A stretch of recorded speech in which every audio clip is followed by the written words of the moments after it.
Le droit d'expression des conditions de vie de la femme reste un combat pour Zoubida Fall, la promotrice du blog d'écriture de nouvelles dénommé du Coq à l'âme. L'écrivaine nous a reçus chez elle, dans un quartier de la ville dakaroise au Sénégal. Sur un plan systémique, qu'il est important que, en tant que femme, que nous puissions nous-mêmes disposer de nos propres moyens qui vont nous permettre de pouvoir subvenir à nos besoins.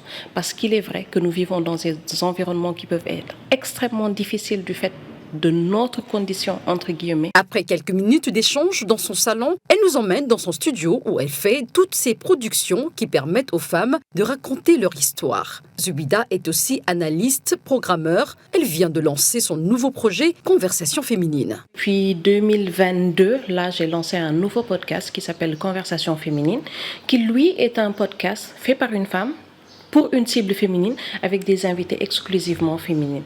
Et nous interrogeons pendant 1 heure leur place dans la société, leur rapport au monde, sous un format très intimiste dans une conversation intergénérationnelle d'une femme à une autre. Ça s'appelle Conversation féminine et ce sera que des conversations qu'avec des femmes et pour des femmes. Il n'y a pas de conversation masculine. Sur son compte Instagram et autres réseaux sociaux, la blogueuse accorde des interviews aux femmes pendant 1 heure environ. C'est d'ailleurs le cas de cette journaliste de formation. De femmes autour de moi malheureuses pour X, Y raisons.